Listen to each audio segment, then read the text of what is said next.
Another beautiful day with Mr. Fleece Johnson, the Booty Warrior. What's up, Fleece? How you doing, brother? Doing good, man. You doing all right? Doing damn good. Well, we're going to get right into it. I'm going to get into it today about some questions I've been reading in the comments, just to go over them briefly and get past it. One of the questions was, have you ever been penetrated by another man? Well, fucked in my ass? Yeah. Well, the people that asked that comment, Yeah. why don't you come and see? Come and see for yourself if I've been penetrated. How about that? Is that a good answer?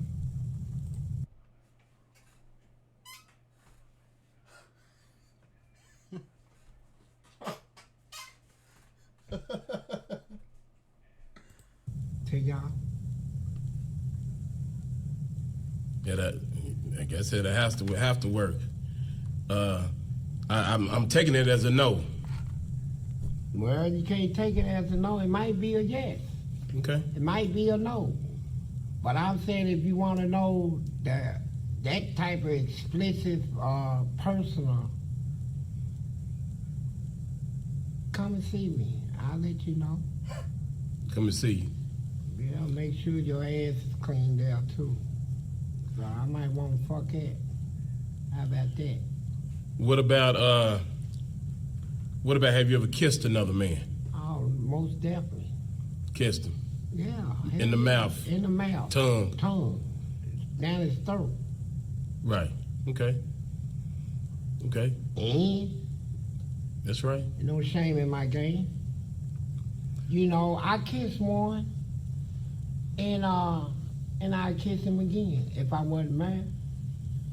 But I'm a married man now.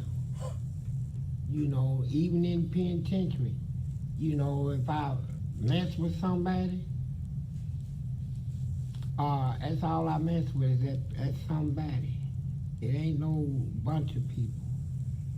So you had a consistent mate. Yeah, if I have a relationship, I'm gonna take it all the way for years. You know, that's just me. So what was the? Let's get on the gorge, because I know a lot of people was asking about the gorge. And you mentioned something last time we sat down. You mentioned that you had sex with a woman when you was locked up also. Oh, yeah. Now, yeah, that did happen, a bunch of them. And you know, in penitentiary, a guard, they train their guards that the most powerful weapon they got is a pen and a notebook, where they can tell the inmates, do you want to write up? Inmates get scared like they do out there on the streets when the police run up on them, they run. You know they run. I don't. So the next thing they got on them is walkie-talkies. If a guard lose their walkie-talkie, that's a breach of security. That means they get fired. I steal the walkie-talkie. Only thing they can do is put me in a hole for 90 days, upgraded for another 90 for 6 months. I'm used to doing years in a hole, so what's 90 days? So I steal it. You steal the walkie-talkie? Yeah, I stole the walkie-talkie, and the lady asked me, have you seen my walkie-talkie? I said, yeah, I got it. She said, well, I was her janitor. She said, well, I'm going to fire you. I said, go ahead. I come over here as a Turner Furs. They deal with all the furs of the prison. And so I said, you call the Turner Furs, I'm going to tell them I'm going to deny it. They're going to put me in the hole for 90. Then make me do another 96 months. Then they got to let me out of the hole according to the prison policy. Well, 6 months in the hole, I said, you be fired, period. That's a breach of security to lose your walkie-talkie. She said, well, go in front of your door. I went in front of my door. She called me back. She said, what have I ever done to you? I said, you ain't did nothing to me. It's what you ain't done. She said, what's that? I said, grab his dick and suck it. She said, you know what? I'm not gonna grab it, and I sure ain't gonna suck it. Sent me back to my cell, called me right back out where she sucked it, just to get her walkie-talkie back. I already knew it. You didn't have to blackmail her for it or nothing. She just knew. Yeah, she gave it up, and then I sold her. Went on to the next one. You know, I didn't get caught up in shit like that, cause, like you said, I had a wife in her, a prison wife. And I talked to my prison wife and told her, we need some shit in her.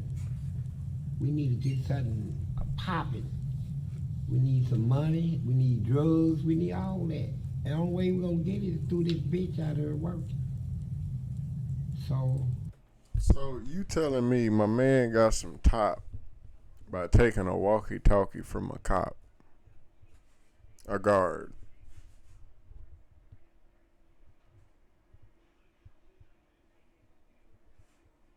Like, niggas is out here taking these girls out to Applebee's, the zoo. I don't know if they go to places that mean anything like the museum anymore, but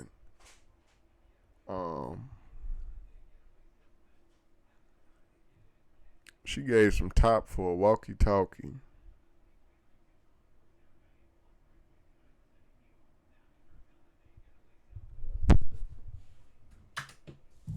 That's how we did it. So you was gonna bring in all that with that guard kind of hiding it from you and getting it in there. Yeah, I did get it. Okay. And so that's easy. I didn't have pussy in prison and stuff, but I'm saying this. I got introduced to ass before I got introduced to pussy. I growed up in prison. It's just one of them things, man. The first person I fucked was a man in the ass. In his motherfucking ass. And it was good.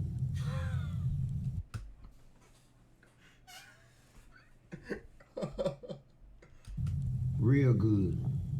Made my motherfucking feet twirl. And after that, hey, I ain't never getting out. First of all, let me say this. I'm not gonna make no excuses for myself. I'm not gonna sit here and talk his bullshit about because I've been locked up so long, 40 years, this and that. Fuck all that. I fucked one. I fucked a couple of them. A lot of them. How about that? A bunch of them in their ass. And it was good, and I kissed them. Sucked their nipples and all that shit. Oh yeah, talk love, talk to them. You know, wine and dine them. Brought them anything I had. You know, money to buy. And I'm not gonna lie about none of that shit. Prison is a community. Unlike the community we live on out here in society. They got their own community and you know, if you ain't gonna never get out, that's your community. You live the rest of your life in, so what you gonna do? And the main thing that made me not really be concerned about what people think about me is everybody that got something to say about me, I got something to say about them. We in the same boat. You might not do what I do, but you doing something. Just as bad. I don't have no regrets about it. You know, I did my time, I fucked their ass, I did all that. Kissed them, wine and dined them. We kill over them. Any motherfucker I fuck with in there, I would kill over. That shit is important to me in there. Booty was motherfucking important. If I didn't have it, hey, what's the use of being alive, man?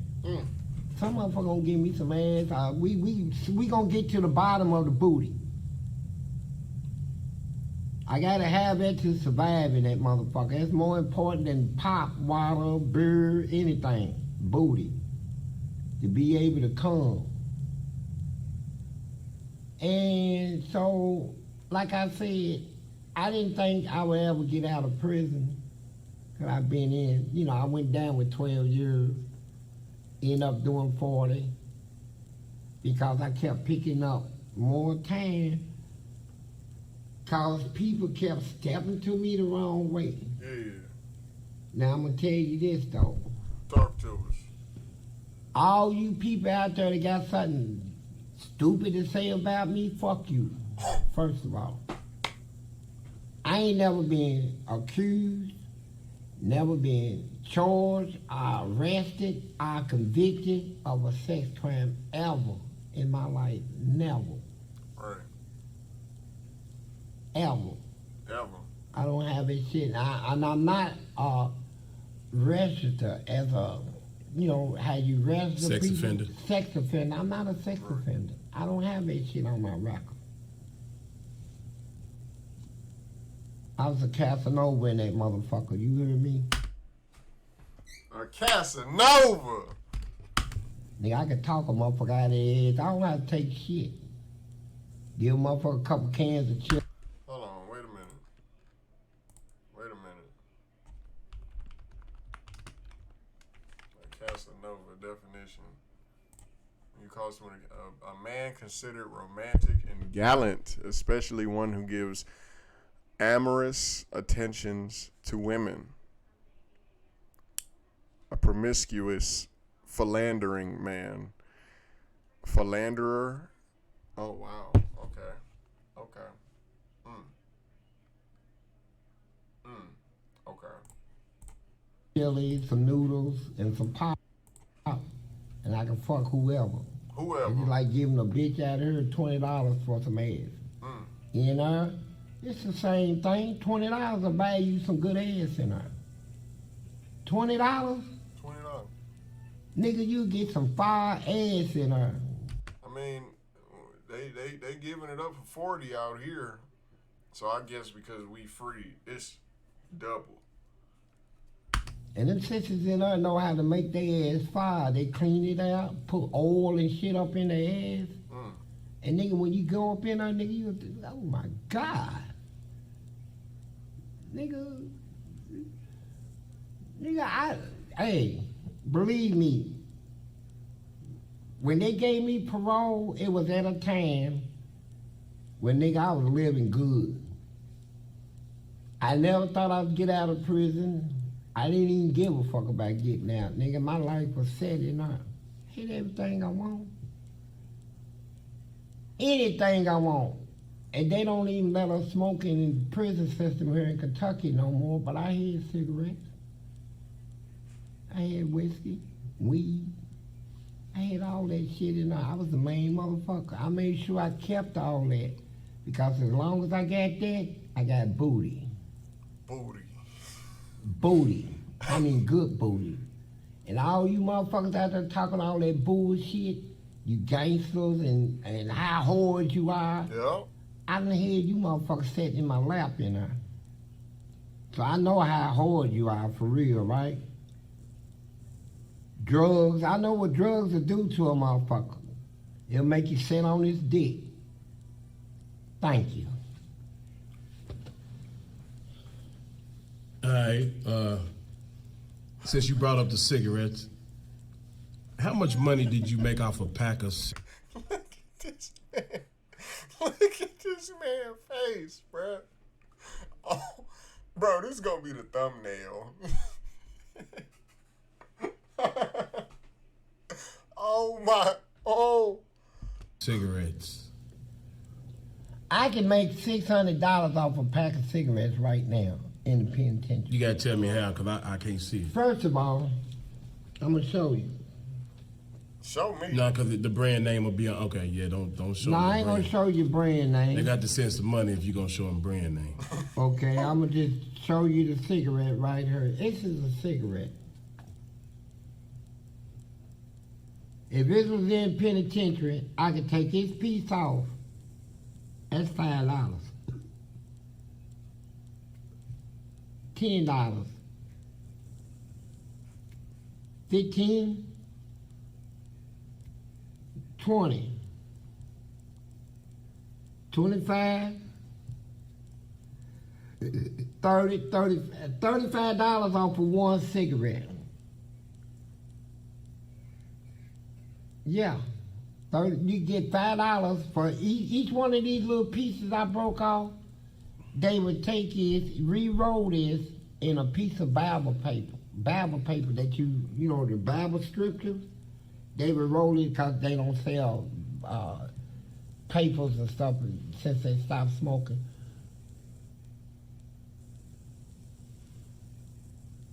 Back up a little bit, Fleece. Yeah. Yeah, right there. You was getting so close, it was Yeah. cutting your head off a little bit. So I can sell this little pieces for $5 a piece any day. Sometimes they give you 10. So the point is, that's how I made money. I made money when I get cigarettes, I sell them and get money and then pay the goers off. The goers that give it to me. Hey, Fleece, at one time, they stopped allowing y'all to smoke in there. And I know you said you made a lot of money from smoking cigarettes. I mean, well, from selling cigarettes. How was y'all getting the cigarettes in there at that point? Well, at the time, you know, I'm a hardcore motherfucker. I keep it hard. They took away our cigarettes because about 6 or 8 inmates escaped out of Eddyville prison, went to Tennessee and killed some old people that was pillars of their community. It frustrated a lot of people. So to get back at the corrections department in Kentucky said, that's enough. We sick of it. We done did a lot for these inmates, so now they gonna escape and go kill these people. So they start taking away all our privileges. And then the inmates in North Point, Kentucky prison system set fire to the prison. That was all over the TV. They burnt that prison down. So they say, fuck it, we're gonna take all the cigarettes and shit. So at the time they took the cigarettes, they done moved me from Eddyville to LaGrange prison, another prison. So the word came down to me, say, hey, please, they done took all the cigarettes and shit, man. And we ain't allowed to smoke in jails, our prisons, our reformatories in Kentucky. I said, man, at the time they took all the cigarettes, this is what I saved up. I had 2 cans of tobacco. So they had already told me that I'm going back to Eddyville. So I saw an opportunity to make a whole lot of money. They ain't got no cigarettes down there. I know they'll pay whatever. A pack of cigarettes can sell for $600 in the penitentiary. Easy. And I ain't have shit. So I took a shampoo bottle, 16 ounces, Whaler Blossom shampoo bottle. Flushed it out, cleaned it out real good. So I took 2 cans of top tobacco, stuffed it in add water. When you add water, it packs it down more. You can get more in there when you add water because you can pack it down. So I filled it all the way up. Took the matches, broke them, put them in a cellophane where they can't get wet because I already damped the tobacco. So, took the cigarette papers, did the same thing, wrapped them up inside, put them all in the back. So, This man smart. I got a dilemma. I got the 16-ounce bottle filled with tobacco, but how the fuck is I'm gonna get it in the penitentiary? And I know how they monitor and search shit when you go into Eddyville. They got this thing where you walk through it. Like an X-ray machine or something. They got all that shit. It's not like an X-ray machine. It's what you call it when you check for weapons. A metal detector. Yeah, they got the metal detector when you go through the Eddyville. Everybody got to empty their pockets and all that. And then if you come in as an inmate, you got to take off your shoes, your socks, all that, your clothes. So I said, man, they gonna bust me with this, man. Yeah. But I got to get this motherfucker in there, man, to get that money. So what I said I was gonna do, I'm gonna Kingston it. You gonna who? Kingston. That means put it up my ass. A 16-ounce bottle?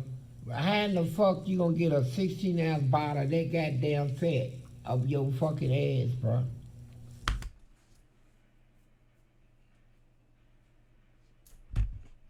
Sound impossible to me. Yeah. That's the type of shit I do, the impossible shit, right? No way. It took me about 3-4 hours. Now I'm being literally serious. But I got that motherfucker up in there. I got it all the way up in there. Now I got to drive. I said my asshole wouldn't even close up. That motherfucker just open like that. Like I that. said, that's a bus. I gotta close this motherfucker. You a nasty. It closed. Oh no. Now we got to drive 300 miles with a bottle up my ass to another penitentiary. So they dressed us, got on the van, there we go. I'm sitting in the thing. This motherfucker aching to get out of me. 300 miles 300 we miles. drove. From North Point to Eddyville. We get there, they search me, they ain't find shit. Not a thing. You know, when you go into the prison system, they tell you to squat, bend over, Yeah. all that shit. All and I that. can't cough. They tell you cough 3 times. I know if I cough, that motherfucker's gonna come out. So, my thing was to raise hell. I said, man, fuck all this shit. Goddamn, you know, start cussing and shit. So they said, Johnson, stand over there. They didn't make me do all that coughing and shit. So they took me and put me in the hole because I was coming from the hole. So an inmate came up on me, one of my favorite inmates. He's a white dude, man. We do a lot of business together. His name was Chen. Chen came up and said, hey, man, you know they took all the tobacco and stuff. We ain't got shit down there for Fleece. But I told people, I bet you brought something. I said, you know what? I did. And I said, just let me get it out. As soon as I bent over, that motherfucker went. It popped out of me, it just shot out.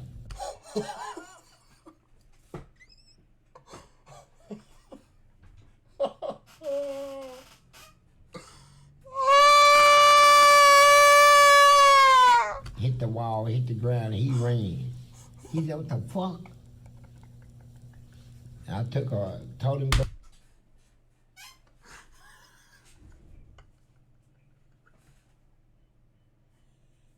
Found my birth certificate. Grandma, huh? Crazy. You did? I found it. Wait, that's what your birth certificate look like? Yeah. Wait, let me see it. This what a birth That's certificate old. look like That for was old. Grandma. This look like a pirate wanted poster. You know that? Yeah. This some old type of paper. Be careful with it, cause I ain't. you might tear it. Cause I'm heavy-handed. Take it. Look, I ain't gonna. You know what? I gotta send Yeah. it. I gotta go and get another one. Yeah, get an update. Yeah. Grandma, that look like a old, I know. like from a, you know, I can't even speak right. Oh my, oh.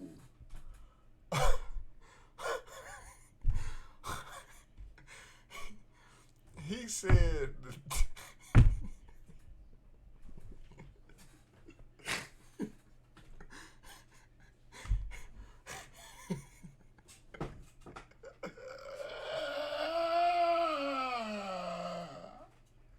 He said my man's ran.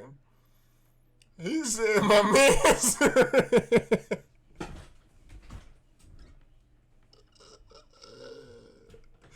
Hold on, bruh. Hold on. Oh man, I need to listen, if you are an animator, I need you, fam, I need you to please animate this, bruh. Please. Please. Whoever can do it, contact me. I will pay you money.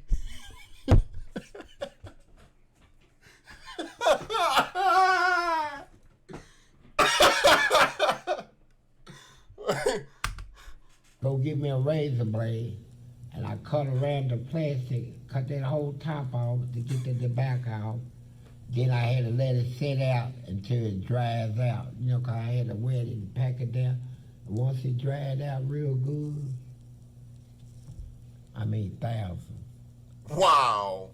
Hey, Fleece, you got an interesting story about, you named a security guard. I don't know his name, but he did something to you. But tell me about that whole story on how you got back at him and how he retaliated against you. Well, first of all, I was considered, in the Kentucky prison system, is the worstest inmate they got.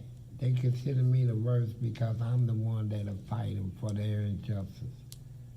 Everybody else was trying to go through accepting the shit that they were doing to the inmates. I wouldn't accept shit. I fought. So there was a guard in there named Nemo. Nemo. That was his name. Well, Nemo came through one day. They was feeding child. And he got smart with me and I got smart back. And so when they fed child, he didn't give me a tray. He passed my cell up. So I'm hollering, hey man, I didn't get a food tray. And they ignored me. Wouldn't want to feed me. It violated the law. So I said, I'm gonna get this motherfucker. So later on, when they picked up the food trays, by law they gotta give us an hour exercise every day on the walk in the home. Yeah. You know, that's the law. Come from the Supreme Court. In the case Heathrow versus Finney, that's the legal case. Arkansas case, landmark. So when they let me out of my cell to come out for rack, I walked up to the gate, and this Nemo was behind the gate.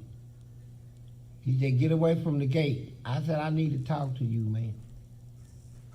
He said, about what? I said, well, I don't want nobody to hear it.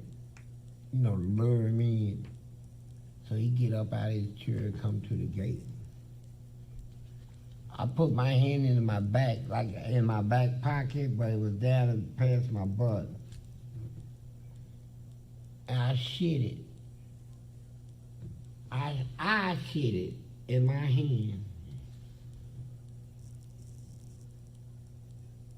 reached through the bars, grabbed his son of a bitch by his shirt like this. Wait a minute. I grabbed him by his shirt, pulled him up to me, and smashed this shit all in his face like this. I said, you son of a bitch, that's what you get for not feeding me my motherfucking meal. Well, they left. Came back, you know, they suit up, come in on me, handcuffed me, shackled me to the bed, handcuffs on this, to a steel bed. My ankles was also cuffed to the steel bed. So I'm spread eagle like this. I ain't think nothing about it. So they dropped the tray slot. They said, hey, Fleece, somebody's here to see you. I said, yeah. And Nemo stuck his head down there. So they opened my door, and I'm changed to the bed. They come in there, and this motherfucker, nurse, Lisa, that's her fucking name. Lisa. She told that motherfucker to put that lubricant in the crack of my ass, man. And he did, and he had gloves on. And they took a can of mace and stuck it up in my asshole. Okay. Not on my asshole, inside. And emptied the whole can in my ass. I mean, that's not the craziest thing we done heard. The whole can of mace. The whole can of mace and burned the shit out of it. But I said, you know what? It's all good. I'm gonna get you back. Any motherfucker that did something to me, I got him back. And that's the type of battle that I fought in there. You know, battles like that, they do something to me, I do something to them. Then what I do to them, make them do something to me, and the shit kept going back and forth, you know.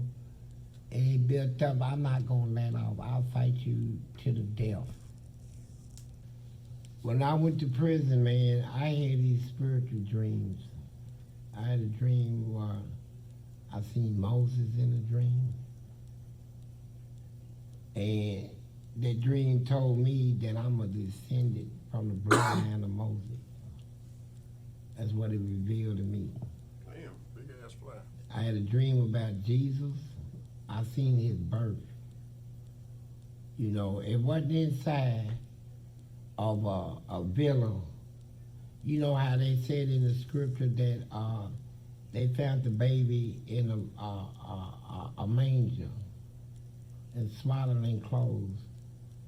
But his mama, Mary, she was outside. And you read the scripture verse, you realize that the villa that they found the baby in, it was fully packed. You couldn't get nobody else in there. So my dream told the truth. You know, she was outside when she had Jesus. You know, outside. You know, and it was early morning hours, and all the stars was out. The sky was blue, and one star was just brighter than the other star. And it had a radiance, a glare coming from the star shining on her body where you couldn't see her nakedness, but you knew who it was. And when her water broke, it was given to me to feel what she felt as if I was having the baby. You know, it felt like every dam in the world burst and it was just full of joy, you know. And I woke up. I had a dream about Jesus when he came back on the day of judgment. And in this dream, I was on a highway, and all the cars and stuff. No, that's a different one. That's when the devil got out of his prison, when I was on the highway. I had that dream, but the dream about Jesus was he came back in a cloud. He was framed in a cloud, like framed in a picture, and people was running in different directions. And a group of them was looking up in the sky. They said, it's Jesus. So I looked up to see what they was looking at. and he was sitting in like a position where no matter where you were in the world, you can see him in the same that I could see him in. And I knew I couldn't run, so I prayed. I just kneeled down and prayed, didn't even try to run. And he spoke to me. And then I seen that tablet in the dream that Moses broke, that 10 Commandment tablet, and he threw it off the thing. I seen that in the underground cave, water cave. And what they said, the verse was written in the hand of God, and they were just swaying back and forth like that, these words like this. It was so beautiful, right? I seen that. I seen a whole lot of stuff. I bet in 40 years in prison. Well, prison will reveal a lot of things to you. And so that's what caused me to do my research in religion. I studied all religion, not read it, studied. I studied all religion. I studied everything about the Catholics. I studied everything about Jesus. I studied everything about the Muslims. I read all about the Prophet Muhammad in the year 600. I read about his family, his siblings, his sister. When he went to the holy city Mecca, he went 3 miles from Mecca is a cave that he went in where he received his revelation from the angel to teach Islam. So I read all about that and I studied that. And I studied everything dealing with Moses and with Jesus and with all the other prophets. I studied everything dealing with Malcolm X, Wallace D. Muhammad, when Islam was brought to America, why. I studied all of that. So I'm very well versed in religion and a whole lot of other subjects. When did you get into that study? I know it wasn't the first few years you was in there. You was young. Is it when you started changing later on in your life? Well, when I went into prison, I went in with to fight, to battle injustice inside the prison system. So I'm in the midst of fighting battles, and at the time I'm fighting all these battles, all this stuff was revealed to me, and it aggravated me because I lived my whole life not believing in God or Jesus or in the scriptures or in anything spiritual. I thought was fairy tale myth.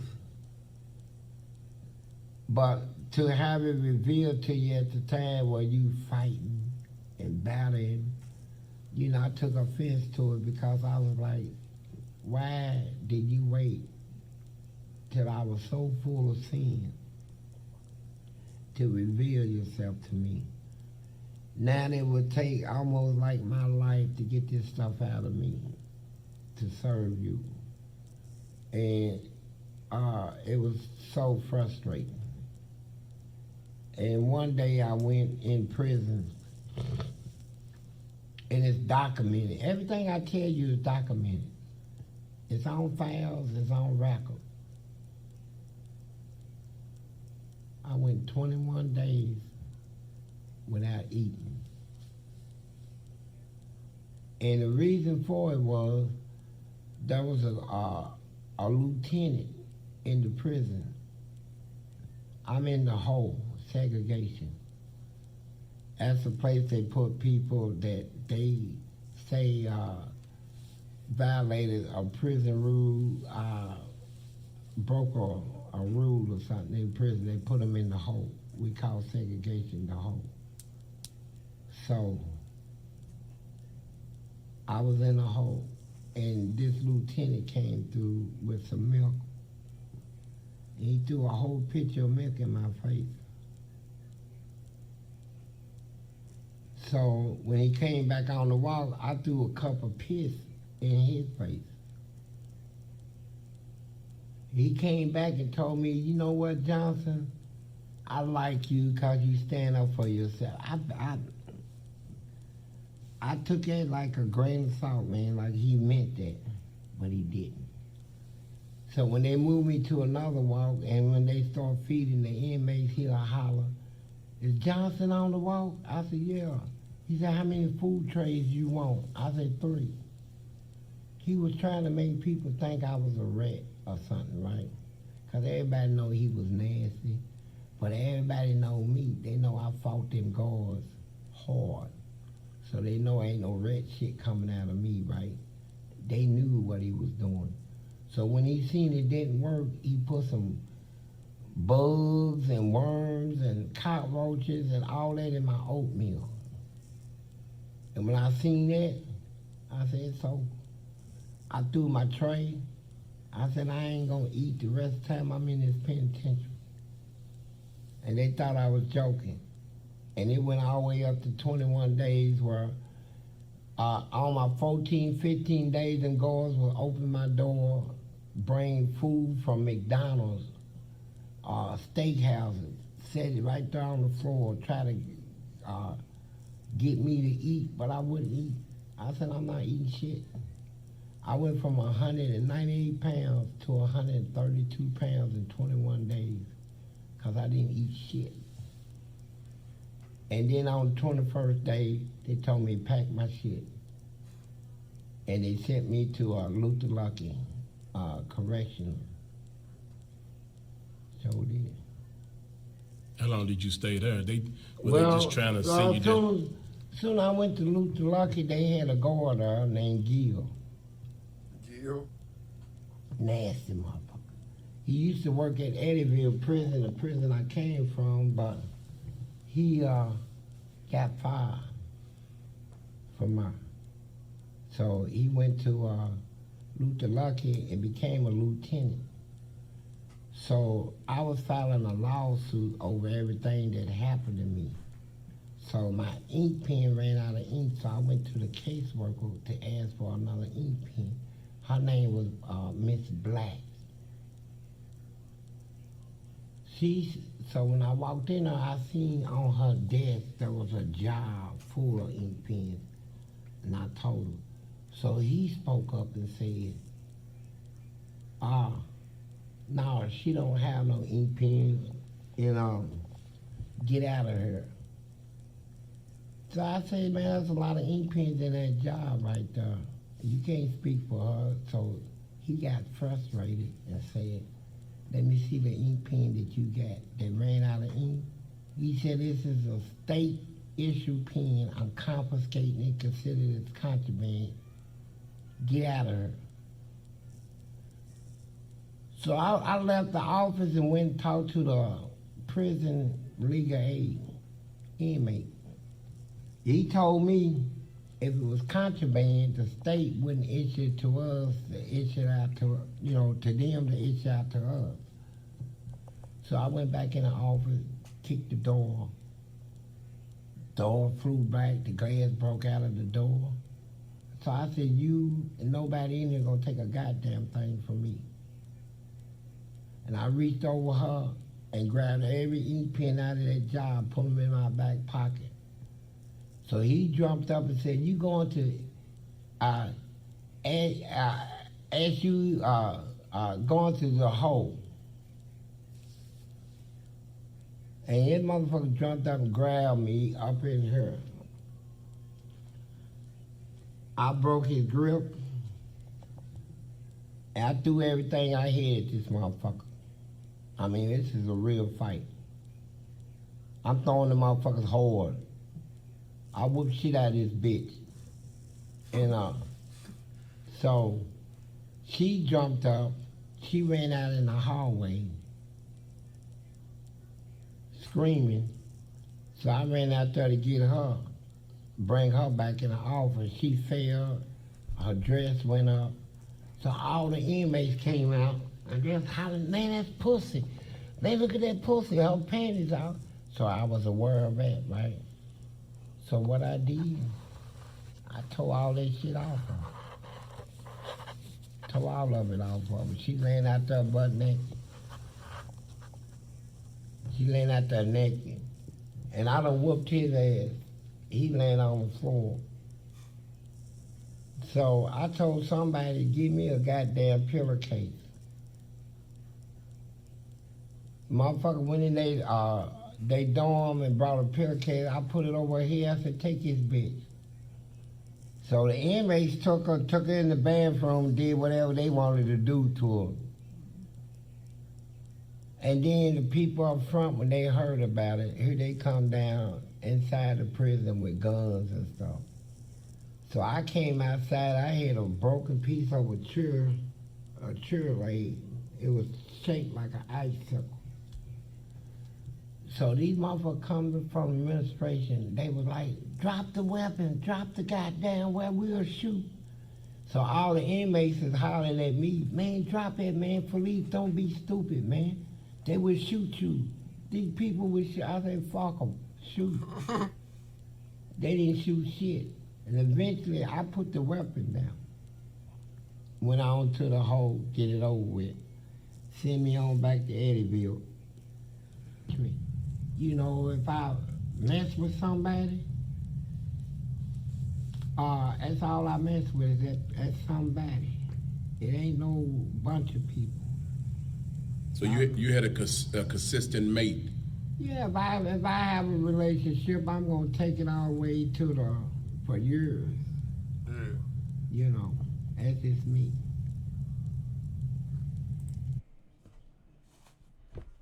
Hey, man. Hey, man, what's going on? Streaming Fleece Johnson. You doing who? Fleece Johnson, he an inmate. He was an inmate at Nattyville State, Kentucky prison. He was the booty man. The booty man for a long time. He was actually featured on the Boondocks as like The booty man. the booty man. He was featured on the Boondocks as a serial rapist in the prison system. But Oh, they cut his ass up. yeah. They cut him up. They put his dick in his mouth and everything. They fucked him up. No. But he alive. He not castrated. That's probably another kid. This one is dead. This guy that you talking about? Yeah, they try to fuck a white boy. Shit, them motherfucking clansmen, them motherfucking got his ass from there. No, The booty man. no, the real booty man, Fleece Johnson, is giving interviews. I'm on his third interview for this week. The black guy, Yes. he's dead. No, he not. Okay, No. he's dead. Ma. He is letting people know he ain't gotta take no butt. They is giving it up in there. Well, I mean, come on now. Come on now. They acting like they ain't what they is.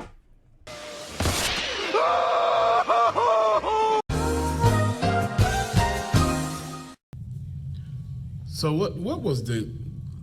Let's get on the gorge, because I know a lot of people was asking about the gorge. And you mentioned something last time we sat down. You mentioned that you had sex with a woman when you was locked up also. Oh, yeah. Now, yeah, that did happen. A bunch of them. And you know, in penitentiary, a guard, they train their guards that the most powerful weapon they got. Okay, so this is a repeat of what was already said. I need some butt. So I'm telling you this, and I brought this to my wife's attention, and she said no, but I'm gonna tell you right now on camera. If there's anybody out there that can help me on some booty, contact me, please.